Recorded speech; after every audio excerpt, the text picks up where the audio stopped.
What's up, ladies and gentlemen? It's Daniel here from the GeekSpeakNation channel, and today I finally get to talk about seasons 1 and 2 of Umbrella Academy.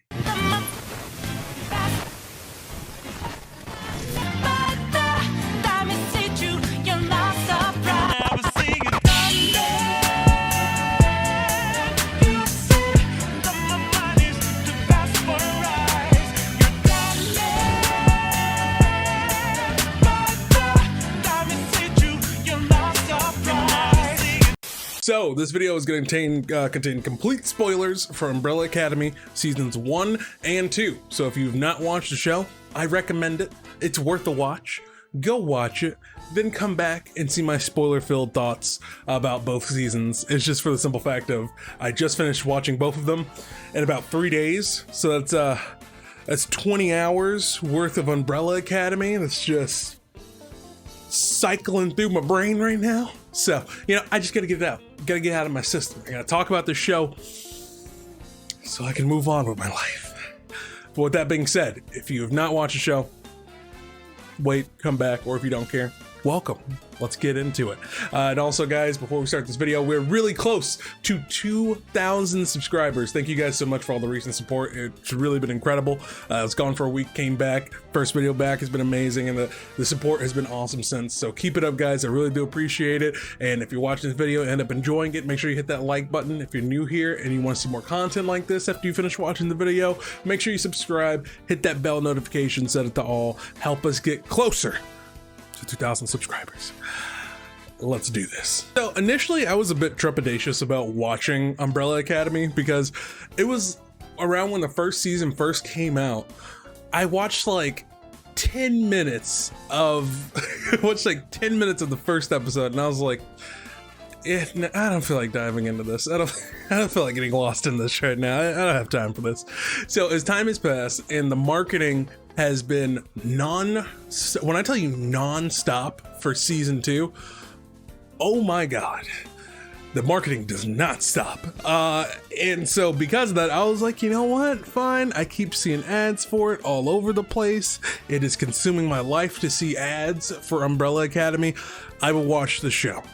And I gotta say, I was not disappointed. It was a really good time. It was a really good time. I have a couple of gripes with the show that I don't know if the overall community has gripes with, or the people who watch the show. I got some gripes with it. But overall, despite my gripes, I think the package that's presented overall is something that's very unique and very entertaining. And I think they have a really, really good show on their hands, and everyone who's involved should be really, really proud, because I really do think they've made something special. But when we're talking about Umbrella Academy, we're talking about time travel. And I feel like one of the most important things to remember about this show is that the way time works in this show is not how we typically see it, as it being cyclical, being a cycle of all these events that are happening or repeating or happening so that they repeat themselves and all this stuff, yada, yada, yada. The best way to kind of describe it is like a branching, the time travel in this show is like a branching tree of self-fulfilling prophecies. Ooh, look at that. I like the way that sounds. So what I mean by that is you can have something that goes incredibly wrong in a timeline, but the choices of trying to fix it or trying to go back and correct that mistake ends up branching out and creating an entirely new timeline.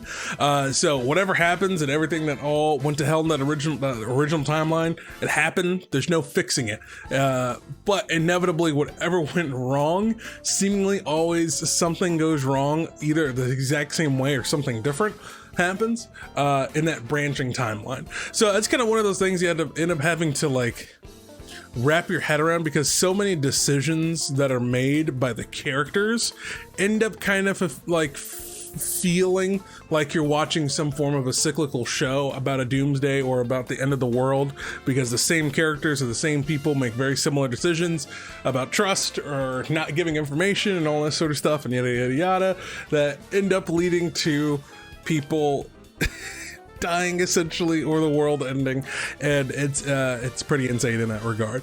But overall, I feel like that's an important thing to get out of the way, because I feel like that if you don't mention that, it kind of impedes some of your comprehension of the TV show and why characters act a certain way.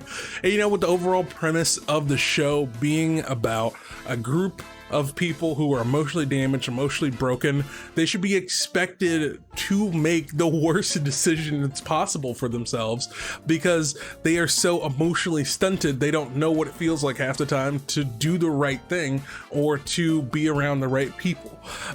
So I think that's a very, very interesting thing and influences a lot of the decisions. However, that is no excuse for bad or lazy writing or coincidence writing, which they do a lot of in this show. But thankfully the characters are so darn awesome and makes up for a lot of that. But with that being said, let's talk about season 1 of Umbrella Academy. And so of course, the premise of this is that number 5 ends up coming back from the future of the apocalypse, and he's like, oh my god, I gotta stop it. I got, what was it, 8 days I think he had originally to stop the apocalypse. And so he goes back and he has to get the family back together, who is already together because their father, Sir Reginald Hargreaves, which I have to say, it kind of, sometimes I would hear it wrong because my last name's Hargrove. So sometimes I thought they said, you know, Sir Hargrove. And I was like, but they said Hargreaves, so it doesn't matter. So I shouldn't feel anything. Regardless, I really enjoyed what ended up happening with that initial setup of the father dies, and then all the Umbrella Academy have to come together in order to cope with what happened, and 5 is also there trying to prevent the end of the world. Overall, setup is good. A lot of it was predictable. I knew from the jump, I was like, it's gonna be Vanya. Vanya's gonna end the world. It's gonna be her. She's gonna end the world. And she did. I think there was a lot of obvious hearings about what was going on.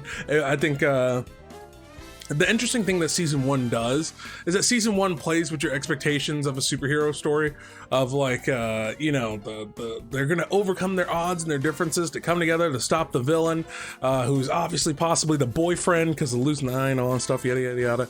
And they play with your expectations in that regard, which is really good. Because they're able to subvert it a couple of times. However, it doesn't always work. I think season 1 was a really good way of establishing all these characters and all of their flaws. But I don't necessarily think the overall pacing matched with the severity of what was going on. And I feel like a lot of that has to do with the family's lack of communication, and not in like an emotional way, as in like, literally most of this plot could be solved if each member of the family had like a phone, like a burner phone. Like it was 2019 and they were all still actively using payphones, and I was like, what? But beyond that, like I said, most of it was pretty obvious. It was pretty obvious that the dad committed suicide in order to bring the family together. Obviously, Vanya was going to be the villain, that she was going to be the most special of them all. Wink, wink. So all that I kind of ended up seeing coming. But what really drew me in at the end of the day were the characters. Every single one of them were awesome.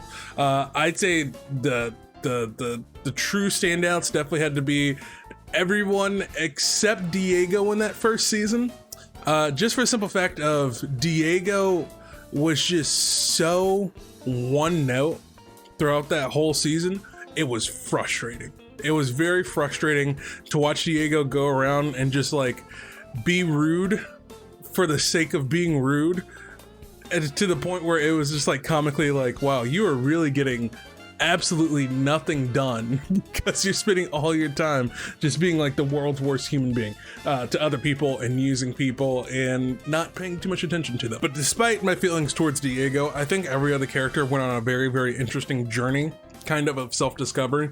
Whether it was Luther being, you know, kind of disillusioned with the idea of his father and wondering why he was the only one that ended up staying with the Umbrella Academy, and why he felt like he wanted to waste his life serving his father, even though his father turned him, you know, into half ape man and sent him on the moon. And then you also have Allison, who has to come to terms that she relies way too much on her powers to get what she wants out of life, and that has cost her so much, whether it's her marriage, her daughter, and she has to cope with the fact that, you know, she can't solve everything with her powers, and that not everything is going to be gifted to her, and she doesn't deserve the world, and she has to work to make these relationships work, essentially. And I think that was a really powerful message that she ended up getting with her character. However, her and Luther, toxic.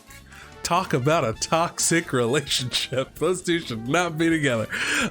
Anyway, the next we have Klaus. Klaus? Is it Klaus? Yeah, Klaus. I'm trying to figure out how to pronounce it for some reason.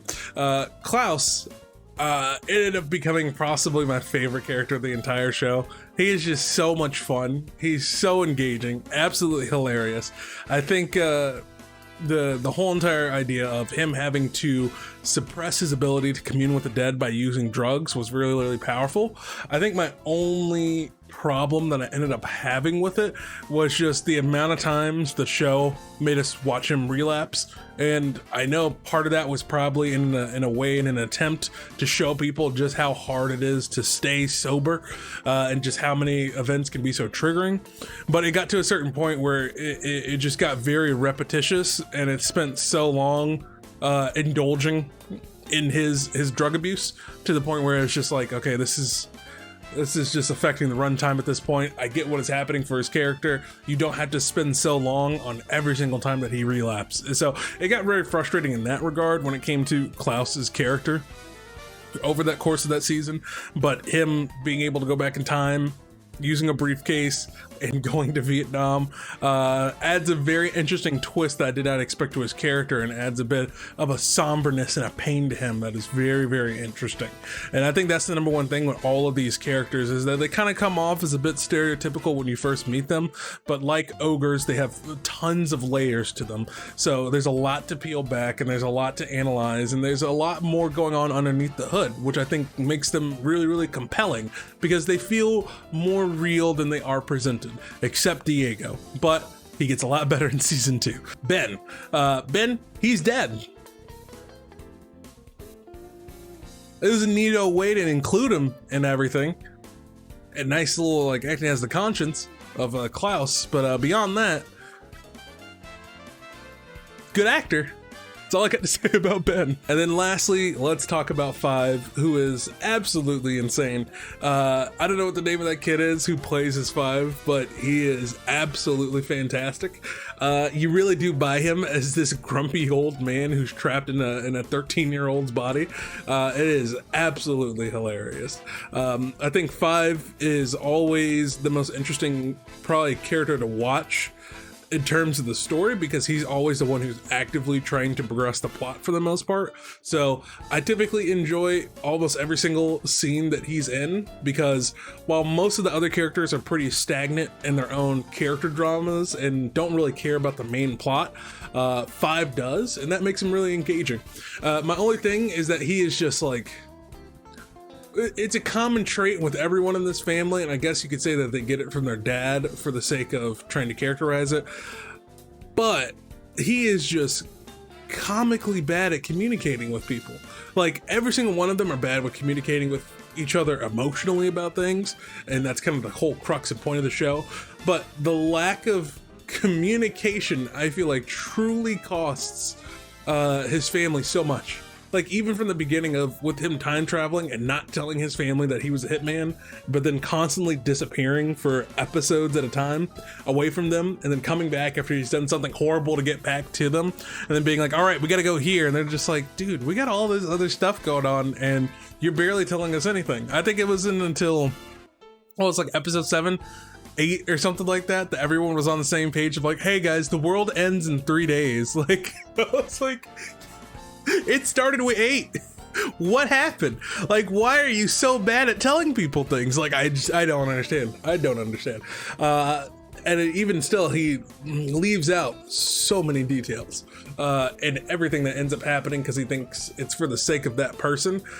But it feels like he doesn't know whether or not I don't know, it just feels like the certain details he ends up leaving out when he tries to describe events in the future to people. I don't know if he's leaving them out in order to try to prevent them from happening, but it doesn't feel like it's helping in that regard by withholding any information. So I think that's the common issue we end up having with the writing of a lot of these characters, is that they start off very stereotypical, but as you peel back the layers, they're very, very interesting, very engaging, very well acted. But they just have these very annoying traits about their decision making and very annoying traits about the way that they communicate that go beyond just being character flaws. They make themselves writing inconveniences for the plot in order to delay certain events from happening or have certain surprises happen. And I was just like, I'm not feeling this. It does get very tedious, especially when you're getting towards the finale and you're just trying to see everyone come together, put all the pieces together, but you still have people being like, I guess there's 5. I'm not going to tell them that the world's ending just yet, and then we all need to come together, and there's hitmen after us from the future. And so I don't know, but that's just me. That's just one of my frustrations with the show. But that's like basically one of my very few ones, especially with season 1 overall. I think season 1 was very well done. I think the story with Hazel and Cha-Cha was interesting, although I went back and forth on whether or not Mary J. Blige's acting was very good in that role. It kind of seemed a little too over the top, but beyond that, I did enjoy that storyline and where that ended up happening, and I did enjoy the overall conclusion of the story of season 1. I am oh my god, I am so glad I did not watch this show when it initially premiered, because I cannot imagine what it would have been like to have that cliffhanger of an ending of them traveling back through time after saving Vanya, but the world's still ending, and then they just blip, and then it cuts to credits. Like, oh. I couldn't have survived that cliffhanger. That was too much. But thankfully, I got to see what happened next 10 seconds later, so I get to watch season 2 immediately afterwards. But overall, when reflecting on season 1, I think they did a really, really good job. I think the show is just so unique, even in the way that they handle action sequences with these powers and all that stuff. I think they did a really, really good job. Even though the choreography for the action sequences were not good, the directing of each episode in season 1 was so unique that it made it engaging no matter what, despite the hand-to-hand combat choreography being awful. I don't know if that was a mix of they had a bad choreographer or the actors themselves were just not good at physical choreography. Ugh. Like those fight scenes with she's doing these kicks, and I'm like, oh my god, make it stop. Make it stop. This action is bad. But the way they get around it is they constantly use strobe lights, which I will say is an issue. Way too many strobe lights, and that's in both seasons when action scenes happen. There's only like, I can think of like, there's only like 2 or 3 action sequences in the entire both seasons where there aren't strobe light effects happening in order to mask the bad choreography that goes on in this show. Like, man, this show is not made for epileptics. I will tell you that much for sure. But with that being said, that's my overall thoughts on season 1. I thought it was solid. I thought it built up very well, had a very strong conclusion, excellent cliffhanger, a real page turner, if you will. And then here we are with season 2, and oh my god, that opening was insane. That season 2 opening was literally perfect for this entire show. Everyone getting dropped off at different points of time in the early 1960s, ending with 5 coming back and then being interrupted by Hazel and finding out that there is a new apocalypse happening. It was mind-boggling. It was absolutely mind-boggling. It was such a great setup. I was like, the game is afoot. Let's go. Let's get it. I am ready. Let's get into it. It was such an engaging opening to the season. I absolutely adored it. And I really do think that season 2 overall, I'd say is a large improvement on the writing and the character development side, but it is a step backwards in the directing and editing side. And let me explain that right quick. I truly think that having everyone being initially separated for an extended amount of time and getting to grow and find themselves was the best choice they could have possibly made. I think that was a really, really smart choice they could have made. I think that where every single character ended up was pitch perfect. Klaus and Ben ending up with the cult, I think that totally worked. Challenging Klaus's need for acceptance and need for love and freedom, and then he gets all of it, but it's not necessarily what he's looking for deep down. And then Ben and his need to kind of feel alive one last time. And then you also have what Allison has gone through initially, you know, after having her throat cut. There we go, by her sister, and not being able to talk for almost the first year, I think it was, that she was there. But even being able to fall in love again and meeting, you know, a new guy was really, really nice and really, really sweet. Having her be a part of the civil rights movement, but also having her create this new life for herself without her powers, I think was really, really important for her to see how strong she is without them and to see what she can accomplish without them. I think that was a really, really smart, really, really great writing technique. I think it was a really great place that they put her in. However, I think it's pretty strange that it's not until episode 7 she's like, oh, I hope my daughter's still around. Like, what? Girl, did you forget all you talked about that first season was your daughter, and all of a sudden you're gone for like 12 months and you're like, oh yeah, Claire, yeah, I should get back to 2019. And then the standout that I did not expect, that completely blew me away this season and was possibly my favorite character this entire season, was Diego. I know, Diego, the try-hard wannabe Batman, was so good this season. He was absolutely fantastic. And I think it's because they took his like hard, edgy, like, I'm the guy who's gonna do whatever he wants, do whatever he's gotta do to make sure things get done, yada, yada, yada. I'm the best of the best. I wanna be number one. They took that attitude, that hero complex that he has, and then every single encounter, every single relationship that he gets into challenges him, his concept of his own masculinity, the concept of him being a hero, of what his father had built him up to be in his mind, what he built himself up to be in his mind. It was heartbreaking, it was engaging, but also it was also played for laughs when it needed to be, but also played seriously when it needed to be. I thought Diego was absolutely fantastic. Every joke he did landed. All of his relationships were believable, except him falling in love with the bad guy's daughter. We'll get into that. All that was so, so good. Diego was fuego. You see what I did there? This season. I thought he was absolutely fantastic. He was just so engaging the whole entire time. I thought he was wonderful. However, someone who did a complete 180 for me was Luther this season in season 2. Oh my God, Luther was so bad. He was so bad. And the reason is because I get the idea of like him being separated from his family and Allison. You know, it takes a toll on him mentally, and him being lost and going to see their dad, and his dad's like, I ain't got no son, get out of here, you're ugly and you stink. And he's like, oh, I'm hurt. I get it. However, the reason I don't like Luther this season is because he makes a lot of boneheaded decisions, and he's played off as very, very gullible this season. And I don't like that. I don't like the way that they twisted his character to be very, very like stupid. Like whether it was him getting, you know, brainwashed by both of the fives into like, oh, we gotta kill the other one. And it's like, really, dude? You flipped that quickly on the plan of getting the briefcase away from older five in 1963. I don't know, man. That didn't make any sense to me, why he was just so gullible this season, and why he was just dedicating his life to Jack guy, the guy who kills I was about to say kills Patton Oswalt. No. The Harvey Oswalt who assassinates John F. Kennedy.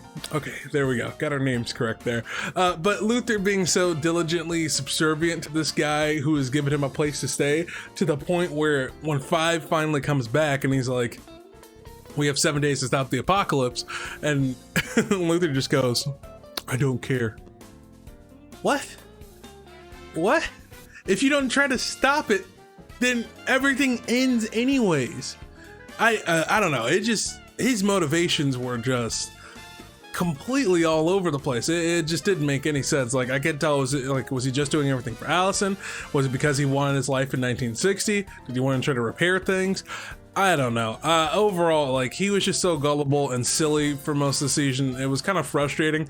Like, I get they kind of wanted to do the same deconstruction that they wanted to do with Diego, but it didn't work. It didn't work. And he just came off as very boneheaded this season, and I hope he just kind of gets back on track. Like, I don't want him to be super ultra serious or anything like that, but I think in season 1 he struck a good balance between, like, I want to be number one, I want to be the hero that leads the team, but at the same time realizing, like, oh, I'm not really emotionally well equipped to handle most of these situations, and most of everyone doesn't listen to me, and I'm kind of a bad leader. And I think that's really the way that they needed to go. That wasn't really hitting in season 2. It just was not hitting at all. And then lastly, of course, 5 this season, I thought was really strong. His acting was great. Handles the action sequences very well. Surprisingly, it's the guy who looks like he's 13 is the one who's selling all the action sequences better than any other actor and actress in the show. But he does absolutely fantastic this season. 5 does wonderful. My only gripe with him is just the same issue from last season, where he'll go do something crazy like, oh yeah, I assassinated the entire board of the commission board, and then comes back covered in blood, and everyone's like, what's going on? He's like, we gotta leave in 80 minutes. And it's like, you know how irrationally your family reacts to a lot of things. Why would you come at them so irrationally? It just didn't make any sense. It's the same issue I have with them from last season with almost every other character as well, where they're just like, I'm gonna do something that's really important, and I'm not gonna tell people that I did it. I'm just gonna tell people about the consequences of those actions. And it's like, why? That has literally been a proven track record in the show to not work in order to get what you want from other people. So that was just silly. Beyond that, I thought his character was very engaging. I thought he was hilarious. I thought he just completely worked this season, and if it ain't broke, don't fix it. Keep doing what they're doing with 5. I loved it. Lastly, I said lastly when we was talking about 5, but I'm not done yet. Vanya. This season, they go with the soap opera novella aspect of it, where she has amnesia after getting hit by a car after landing in 1962? Or did she land in 63? One or the other. But she ends up landing. And to her dismay, she ends up losing her memory because of that amnesia.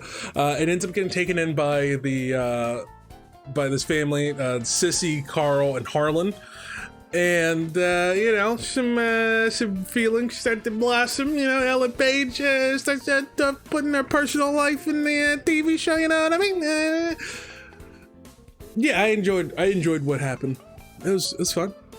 I think Vanya's story arc on the farm makes sense. It's nice, simple, predictable, but that's the sort of stability that she needed in order to find herself. And then once she does get her memories back, I think her being now more overall and more rounded and complete person, because she knows what it's like to feel loved and be a part of a normal family, and then having her regular family back, I think it just worked. It was nothing like mind-blowing, nothing mind-boggling. It worked. I would say the number one thing that really was the standout for me was, oh my gosh, the show is so much better when Ellen Page is included in the story with the siblings. Like, when the siblings are all together, or whether they're in different pairs and they're all interacting, the show is so much more engaging than when they're off alone.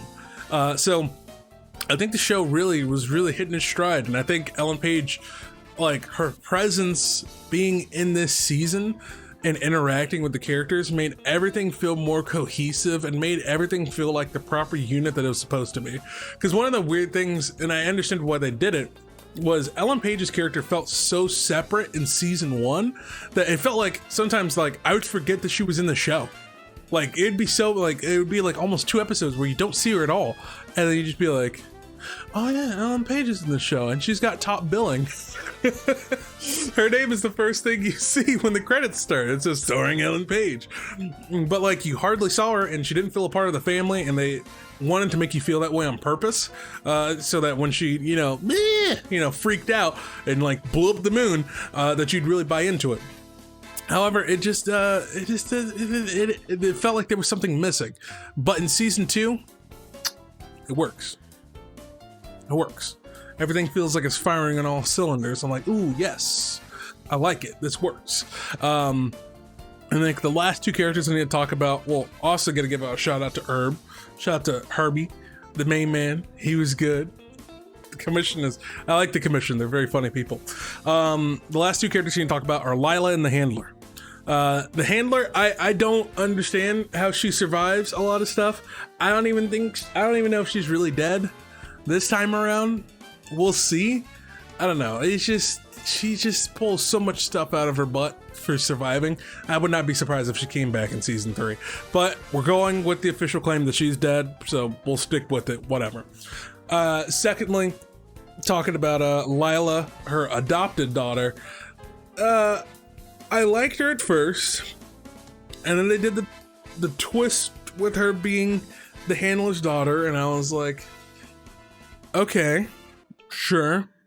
I kind of felt like she was being suspicious because she was always asking way too many questions. And then I think the moment for me that I was like, what? Was when it turns out she had superpowers. And I was like, what? And then her skills were not made very clear, because it's like, is it proximity based or is it touched based? Because she can use one power at a time, like she mimics other people's superpowers. But when she first starts using the powers, she never touched Vanya at all. Vanya's at the house. Lila's at the bottom of this hill, and then they both start floating. So I'm like, well, is it proximity based or is it touch based? Because she switched powers when Luther tried to punch her. I don't know. Speaking of superpowers, Luther's superpowers are so inconsistent. Like in that opening blurb of season 1, like the opening sequence where it's all doomsday and all that stuff, Luther is jumping buildings like the Hulk and taking missiles to the back of the neck. But in the finale of season 2, my mans couldn't even pick up a tractor by himself. Klaus said to come help him. I was like, this is insane. But getting back on topic, like Lila is a good like the actress is really good, and her character is really engaging. I just think they just jumped the shark just a little bit with her having powers. I think it was just like, it just took me out of the climax just a little bit. Like I said, I think the overall writing and the character development are really good this season. I think they're way better in season 2. All the characters are even more engaging. The interactions are absolutely fantastic. Everyone was in the perfect place that they needed to be in order to make the plot really, really engaging. However, I do want to say that I feel like the directing this time around was a step backwards. One of the things that caught my eye so much with the first season was, even when the choreography wasn't that great or the action wasn't that compelling, because most of these people don't even use their powers in a very flashy way besides 5. But when the action sequences were happening, they were so well directed and so uniquely cut, to the point where it was, you know, they were doing all this crazy stuff with different camera movements and different split screen, like comic panel style action happening. It was absolutely fantastic and wholly unique to the show, and so engaging in that regard that I feel like I wish a lot of that carried over in season 2. It still is very unique. You see that a lot in the openings with very unique shots in order to give you the umbrella symbol. But beyond that, I really do feel like this season was a bit of a step down in the directing department. I feel like it just didn't have that same pizzazz or that same unique energy, and it didn't have the same, you know, creative vision of like, all right, let's try to make every single, you know, scene stand out, even if it's something as mundane like going to the donut shop high. They made it so engaging for something that was so simple. But this season you don't really get too much of that, which is really, really unfortunate. So I hope in season 3 they do get back to that same level of prowess when it comes to their directing skills and the team members they bring on board, because I feel like it was a bit of a step back. Even though the sets, even though the cinematography, the color palette, all that stuff was great, the costumes, they were all great. It's just the main problem was with just the way it was all directed. I really do think it was the shots they chose that was just like, is that as visually engaging as it was the first time around. So with that being said, overall I really did enjoy the story with season 2. I think the only things that kind of caught me off guard was the way they used the dad was a little, it was not as engaging as the way I thought they would. You did get some glimpses into his backstory. I think he's an alien. That's a whole thing that no one talks about, but yeah, he's an alien. But season 2 overall is really engaging, and the story is really engaging. I think my only gripes I had was just, like I said, the way that the father was used. I thought that they would use a little bit more of him, have him be even more confrontational with a lot more of the family members, not just picking on Diego, which was totally cruel. And also, why was Diego so obsessed with John F. Kennedy? Like, if you've watched How to Get Away with Murder, it was like Nate with my pops. Like, I gotta save my pops. He's like, I gotta save John F. Kennedy. Like, it was absolutely insane how obsessed he was with saving John F. Kennedy. And I get it, like, maybe they're trying to play into the, like, it's his whole hero complex. He think he could save anyone. But I'm like, yeah, but it's uncomfortably, like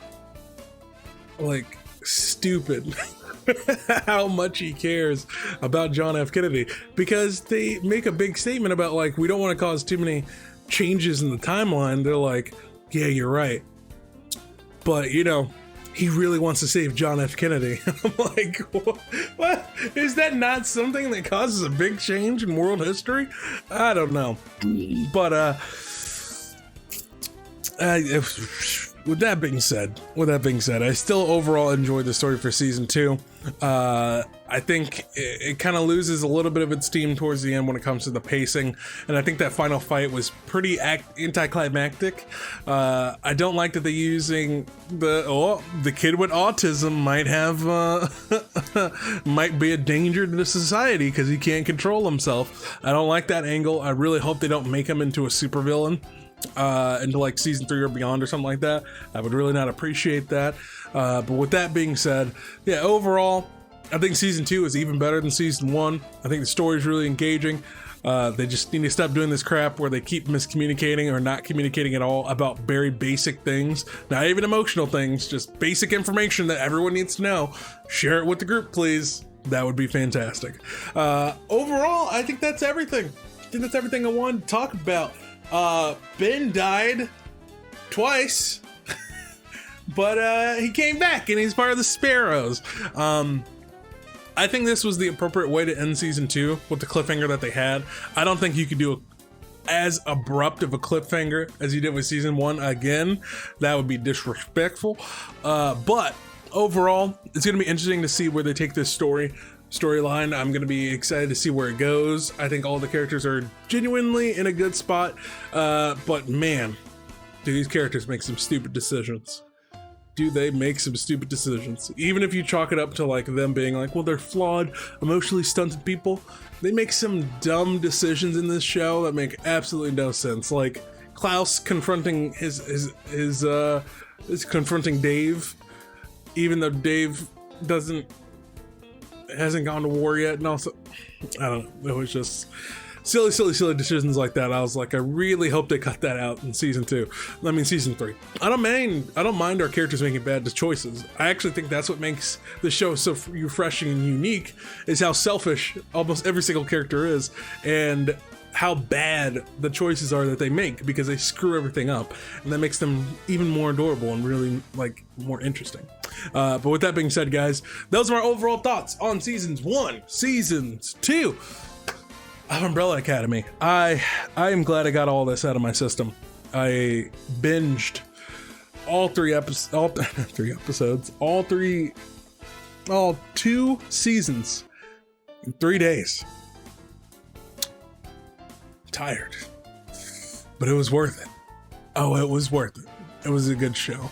But with that being said, guys, leave your thoughts on Umbrella Academy in the comment sections down below. I want to know what you thought of both of these seasons, and more specifically, I guess, season 2, in the comment sections down below. And if you're new here and you enjoyed this review, this rant, this riff, whatever this is, I'm not quite sure, let me know in the comment sections down below, and also let me know by leaving a like. And also, if you're new here, subscribe, become a part of the GeekSpeakNation channel, because we are almost at 2,000 subscribers. Hot diggity dog. Thank you all for all the support. But with that being said, guys, thank you so much for watching. I really do appreciate it. I'm Daniel, and don't forget to get geeky.